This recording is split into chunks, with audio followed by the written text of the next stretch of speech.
Donna che prendi di petto ed accogli ogni giorno pianto e lo trasformi in frumento, in acqua per innaffiare il mondo.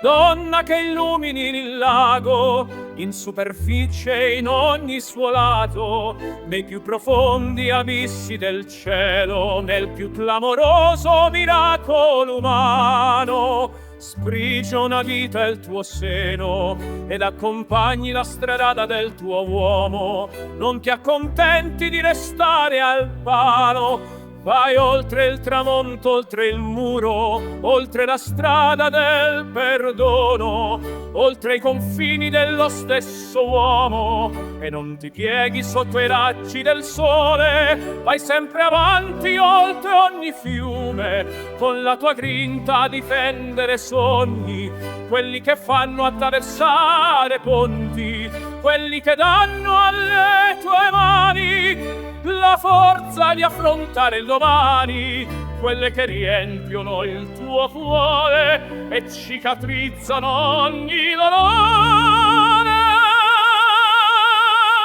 Donna camaleonte, che ti trasformi sotto la pioggia battente,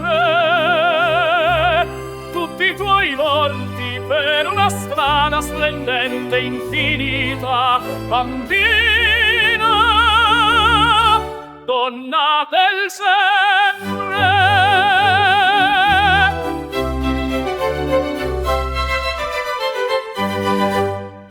Donna che li accompagni a scuola, i tuoi ricordi pieni di storie, i tuoi aneddoti birichini, quelli che tieni nei comodini nella tua segreta memoria, che con astuzia vanno in barca a vela, quelli che ti fanno ridere a crepapelle.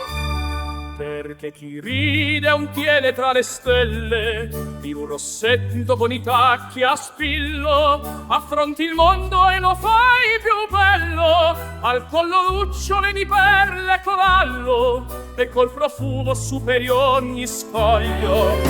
Non ti fermi davanti a nessuno, tracci il destino più veloce di un treno, accogli i fiori perché ti sono fratelli, accogli l'alba con i tuoi occhi belli, e a chi ti chiede tu rispondi parole che costruiscono il più grande amore, quello che resta nel tempo dei tempi, quello che inonda ogni giorno i tuoi campi.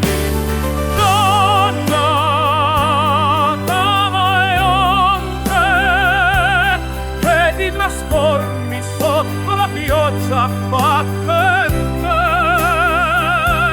tutti i tuoi volti per una strada splendente infinita, bambina.